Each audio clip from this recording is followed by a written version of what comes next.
চাচা আপনি তো আগে দাড়ি রাখতেন না, যে সুন্দর দাড়ি রাখতেন, এই বয়সে দাড়ি না রাখলে মানসি কি কয়? এই বয়সে দাড়ি না রাখলি মানসি কি কয়? আল্লাহ কি কয় সেজন্যই দাড়ি রাখে নাই, রসুল কি বলবেন সেজন্যই দাড়ি রাখে নাই। দাড়ি রাখছে কার জন্য? মানসি কি বলে তাই ঠেকানোর জন্য। কতক্ষণ তবলিগি তিন চিল্লে দিয়ে আইসেই মহল্লা এসে আমির সাজে, আর ফাঁকা বলি মারে মৌলভীরা লাগে কোন সাগে জায়গায় বসে বসে একটু অভিহি করে হাত দিচ্ছে না, একটু এই পুলাপান পাইছে তাই একটু বড়ায়, আর জায়গা ফেতরা মান্যত খয়রাত কুড়োই মুড়ে খেয়ে বেড়ায়। এ বলার একদল আছে না নাই? সারাটা জীবন ভরে কি করে বেড়াইছো পিছনের ইতিহাসে হাত দাও, চিন্তি বাকি নাই। যতদিন ঘুষ খাওয়ার শক্তি ছিল অতদিন তওবা করো নাই। রিটায়ার্ড করিয়া 50-60 লাখ টাকা একবারে পাইছো, আর আগে বস্তা বস্তা টাকায় কামাই করে ঢাকার প্রাণ কেন্দ্রে বাড়ি টাড়ি করিয়া যখন রিটায়ার্ড হয়ে গেছো, এরপরে পুরো পিছনের সমস্ত আকামের গুনাহ মোচন করার জন্য তিন চিল্লে দিয়ে তবলিগি যাইয়া এরপরে হজ একটা করিয়াইছে। তুমি মৌলভীকে মাথার পর বসিয়া হাড়ি ভাঙবা আর বলবো যে মৌলভীকে লাগে কোন সাগে। তুমি ভালো করে জেনে রাখো, বাংলাদেশে যদি, এই উপমহাদেশে যদি কওমি মাদ্রাসার কওমি উলামায়ে কিরাম না থাকে, বিশ্বে যদি উলামায়ে কিরাম না থাকে, তাহলে সারা পৃথিবীর সমস্ত মানুষ শুধু চলমান পদ্ধতিতে তবলিগ করে ধর্ম ধরে রাখতে পারবে না। শুধু চলমান পদ্ধতিতে তবলিগ করে ধর্ম ধরে রাখতে পারবে। মৌলভীকে লাগে কোন সাগে এই বলে ক্রিটিসাইজ করে, আর আইসে চৌরাস্তায় বসে বসে আমি 3 চিল্লে দিয়ে এসছি, আমি বাৎসরিক চিল্লা নেই, মাসে 3 দিন কামাই নাই, আমি সাপ্তাহিক সব গুজারি করি, মহল্লায় 5 কাম করি। এই গল্প দেন কে? এই গল্প দেওয়ার মানে আপনি খুব ভালো তবলিগের কাজ করেন, এই প্রশংসা পাওয়ার লোভে আপনি সারা জীবন ভরে তবলিগ করে কিচ্ছু পাবেন না।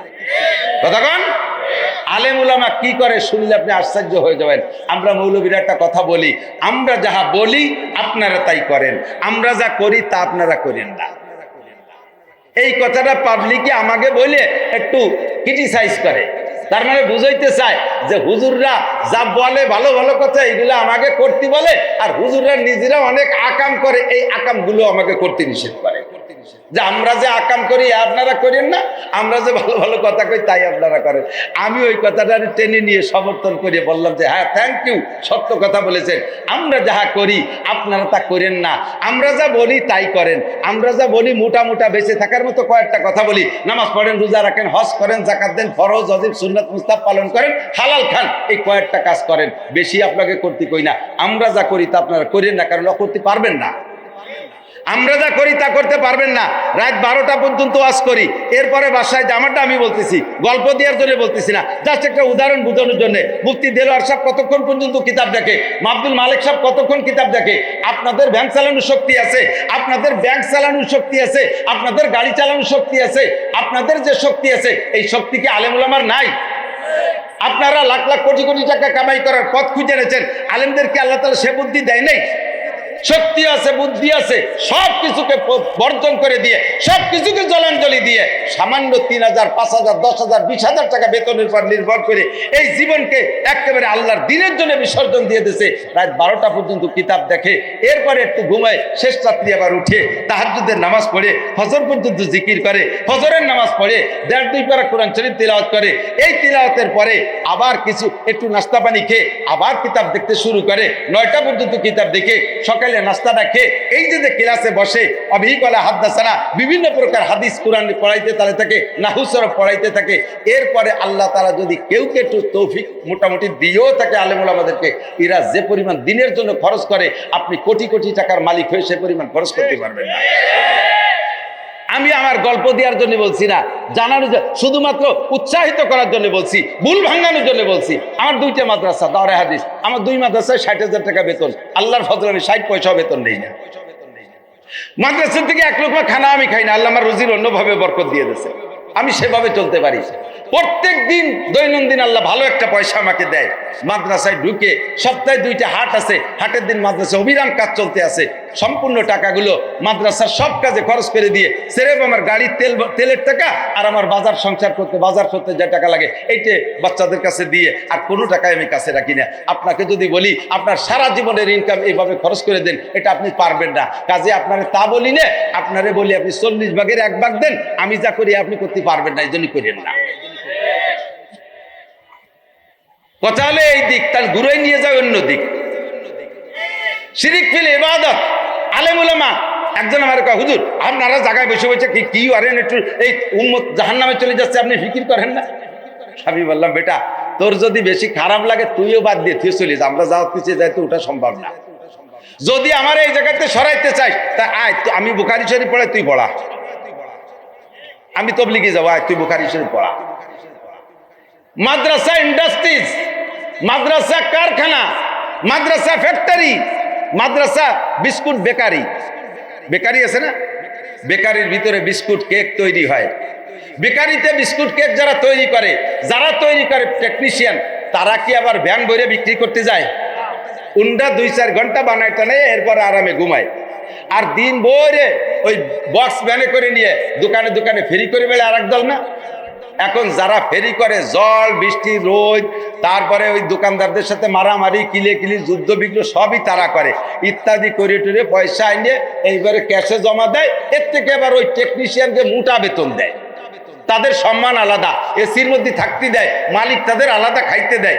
এই দেখে ওই ফেরিওয়ালাদের মিজাজ খারাপ, 2 ঘন্টা কয়েন বিস্কুট বানায় শীতে শুয়ে রয়েছে। আসলে এই ফ্যাক্টরির কাজ তো আমরাই করি। এই দেশকে দেশ বাড়ি বাড়ি দাঁড়ে দাঁড়ে বারে বারে যাই, রোদ বৃষ্টি খরা ঝড় তুফান উপেক্ষা করে কাজ আমরাই করি, এইগুলো ক্রেডিট জানে। তোমাকে টেকনিশিয়ানদের লাগে কোন সাগে? টেকনিশিয়ানরা যদি কয়, বেটা তোর যদি ফেরিয়তি খারাপ লাগে আর আমাদের পর হিংসা লাগে, থাক তোর ব্যাংটান তুই বাড়ি যা, ব্যাংক থুয়ে বাড়ি যা। আমি যদি বিস্কুট না বানাই তুই ফেরি করবি কি দিয়ে? কথা বলেন না কেন? আমি যদি কেক না বানাই তুই ফেরি করবি কি দিয়ে? তাতে যদি তোর খারাপ লাগে তুই চলে যা, যার মালের দরকার আমার ফ্যাক্টরিতে এসে মাল নিয়ে যাবে, তোরে লাগবে না। এই যদি বলে দেয় তাহলে তুমি ভ্যানালা কি রে খাবা? এ যদি বলে দেয় তুমি ভ্যানালা কি করে খাবা? উলামায়ে কিরাম মাদ্রাসায় বৈশা হাদিস কুরআন হাজার হাজার হাদিস কুরআন পড়া এগুলোর থেকে মাসালা বের করে উম্মতের জন্য সাপ্লাই দিচ্ছে, প্রোডাক্ট তৈরি করছে, কেক বানাচ্ছে, বিস্কুট বানাচ্ছে, ইত্যাদি ইত্যাদি বানাচ্ছে। তোমাকে কয় পাবলিকলে ব্যানারে একটু ফেরিয়ে নিয়ে বেড়াতে কইছে, যাও যাও গ্রামে গ্রামে ফেরিয়ে। তা যদি তোমার এত হিংসে থাকে, ঠিক আছে ভ্যান জমা দিয়ে তুই বাড়ি যা, যা ভ্যান জমা দিয়ে তুই বাড়ি যা। এ যদি আল্লাহ বলে দেয় তাহলে উপায় আছে? কথা বলেন। রাগ করি না, আমি নিজে তশকিল করে একজনকে তবলিগি পাঠাইছি। সে তবলিগির থেকে 3 সিল্লে দিয়ে আইসা এলাকায় এসে সর্বপ্রথম ফতোয়া দিয়েছে আমার বিপক্ষে, কারণ নাসির মৌলানার ইমান নাই আর সে হারাম খায়। আমি কইতে যদি হারাম খায়, তোরে তো সিল্লে যারটা আমি দিছি, তুই তো সেই হারামটাই দিয়ে সিল্লে দিয়েছি। কি কব? মৌলানা 3 প্রকার। কয় প্রকার? হযরত মৌলানা, মিস্টার মৌলানা, হঠাৎ মৌলানা। হযরত মৌলানা দেলোয়ার সাহেব, হযরত মৌলানা আব্দুল মালিক সাহেব, হযরত মৌলানা শাইখুল হাদিস আল্লামা আজিজুল হক, হযরত মৌলানা মামুন সাহেব, এই তো হযরত মৌলানা। আর মিস্টার মৌলানা জাকির নায়েক। জেনারেল পড়ে দুনিয়ার ফতোয়া দেওয়ার জন্য পাগল হয়ে গেছে, সারা দুনিয়ারে পাগল করে ফেলাইছে। আরে জেনারেল ভাইরা, আপনারা তার ভক্ত, একটু আজিব, আমার খুব আশ্চর্য লাগে। সে ডাক্তার মানুষ, সে ইসলামের কি জানতে পারে? আপনারা মনে করেন সে ইউটিউবে এসে সারা দুনিয়ারে জয় করে ফেলাইছে, আলেমদের চাইতে তাকে আপনারা প্রাধান্য দিচ্ছেন।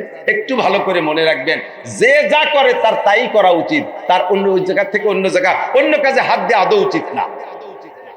আমি মৌলানা নাসির সাহেব, গোপালগঞ্জের হুজুর, আজকে এই জায়গা মোটামুটি একটা ভালো অবস্থানে আমার দাওয়াত হয়েছে, আমি বয়ান করতেছি, সকলের কাছে আমি গ্রহণযোগ্যতা অর্জন করে ফেলাইছি। আমি খুব উঁচু মাপের বক্তা, বড় মাপের আলেম। আমি যদি রাত্রে মাইকিং লাগাই দিই, এই যে মিরপুর 1 নম্বর দিয়ে মাইকিং করে দাও, সুখবর সুখবর সুখবর। কি সুখবর? আগামীকাল সকালবেলা হযরত মাওলানা দেলোয়ার সাহেব হুজুরের মাদ্রাসায় হযরত মাওলানা নাসির আহমদ সাহেব সমস্ত চক্ষু রোগীদের চক্ষু অপারেশন করে এরপরে লেন্স লাগাই দেবে। এর বুদ্ধি থাকলে আমার কাছে আসবে। যদি কেউ মহব্বত করে আসো, তার চোখে আমার হাত দেওয়া ঠিক হবে? আমি ভালো চোখ কানারি দেবো না?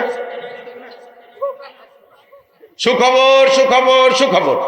আগামীকাল সকালবেলা আরজাবাদ মাদ্রাসায় হযরত মাওলানা নাসির আহমদ সাহেব, উনি গর্ভবতী মহিলাদেরকে সিজার করে বাচ্চা বের করবেন, পয়সা নেবে না।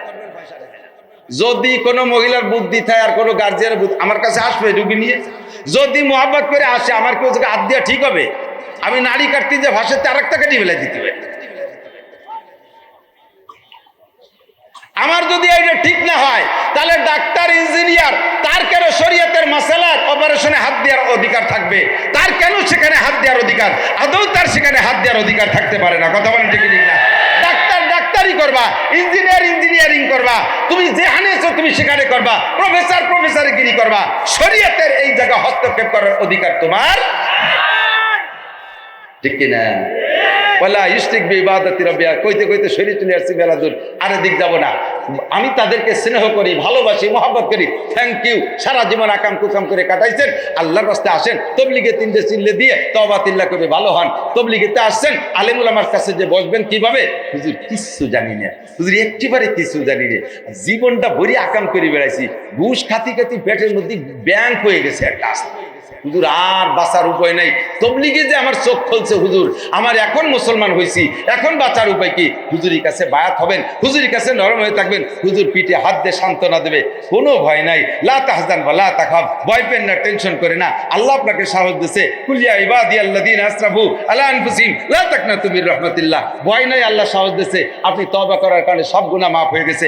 আপনি যদি আমার সাথে এভাবে সাক্ষাৎ করেন, আমি আপনাকে এভাবে পিঠে হাত মালিশ করে আরো আপনাকে চলার পথ আপনি সহজ করে দেবো। কথা বলেন ঠিক না?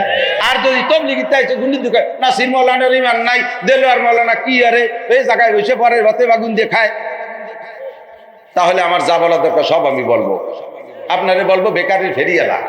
কথা কন না কেন? ভালো না লাগলে ভ্যান থিয়ে চলে যান, আপনার কাজে লাগাবো না। ওয়ালা ইউশরিক বিইবাদাতি